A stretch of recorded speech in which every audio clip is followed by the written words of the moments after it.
Hello guys, magandang araw sa inyo. Although dito sa lugar namin ay umuulan, although maambon pala. It's Sunday naman, wala namang trabaho. Just to give you an update lang sa ating project na kitchen renovation dito sa Quezon Province. Dito muna sa labas. Itong opening ng sliding door is ready na for installation, for repainting rather. Tsaka itong wall na to, yan, for repainting na yan.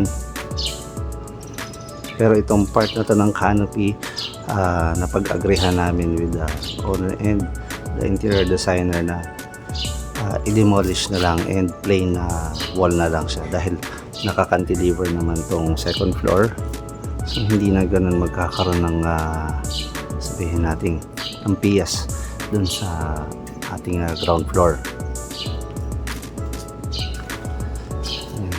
Ito yung dalawang tall window. Is nakatapat yan doon sa dining area sa loob. Ito naman yung partition na napadagdag kaya lumaki yung ating kitchen.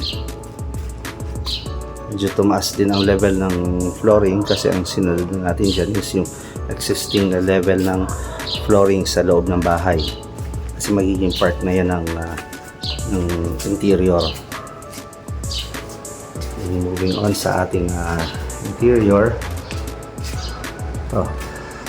natapos nang install yung mga gypsum boards and nakaabang na rin yung mga electrical wires para sa ating pin lights dito sa limang to.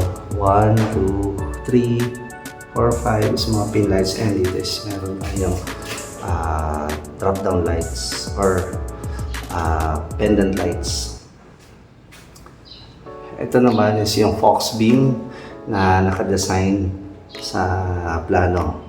Ito ay marine plywood na nasa metal faring na framing para mas maging matibay siya and hindi prone sa anay. Ang magiging finish nito is walnut na wood stain. Then ito yung bagong kisame sa dining area.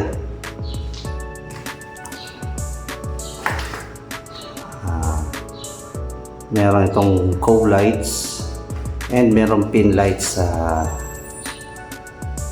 sa lower part ng ceiling.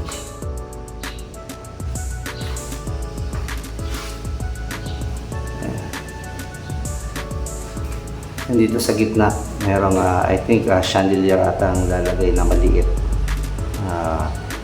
Parang katapat ng dining table. So napagkasundoan kasi dito with the interior designer is ka-level na lang siya ng existing na ceiling dito sa part ng living area. Ito yung living area natin. So ito yung sliding door. Previously yan ay window. So nabago na yan. Yan sa atin namang flooring, ito. Nakaabang na lang tayo sa dating ng ating mga tiles na gagamitin. Pero naka-ready na for preparation ang ating rough na flooring.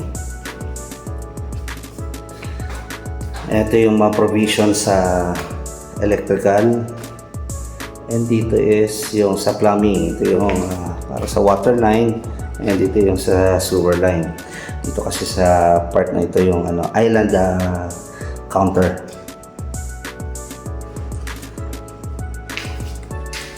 Then ito is yung access door papunta sa laundry area. Ito, tataas din itong flooring na to. So magkakaroon ng kapantay na level yan dun sa dito sa flooring. Well, kung mapapansin nyo dito, meron kaming nilagay na marks, white paint sa flooring para makita yung layout ng counter. And dito din yung sa island counter. Gusto kasi namin makita kung ano yung magiging clearance between the counter at saka yung island counter. Kasi i-adjust pa yan kung kinakailangan, kung sakali makita na sikip yung clearance na to. It's between this line at saka dito sa line na to. As per sa sukat ng foreman, it's around 1.3 meters. Enough para sa clearance between two counters. Dito naman sa part na to, nakalagay dyan yung modular na upuan. Magiging back to back siya with the island counter at connecting naman dito sa dining area. Well, ito yung week 3 natin. So far so good. Right on schedule. Nasukatan na rin to ng installer ng modular cabinets. So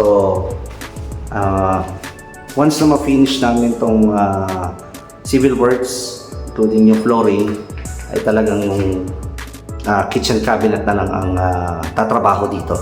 So kailangan mauna kami bago ang installer ng kitchen cabinets.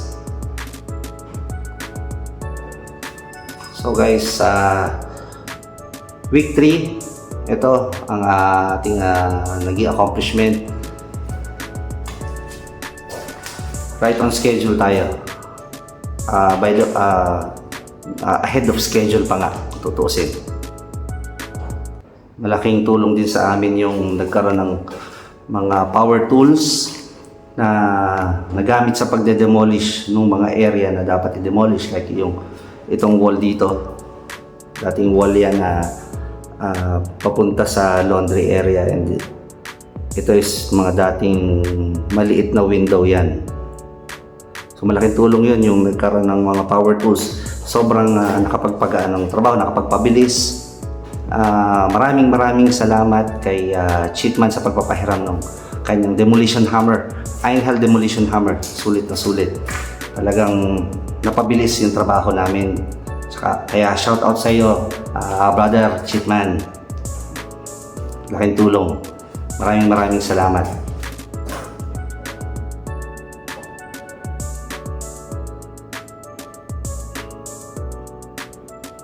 Yan lang.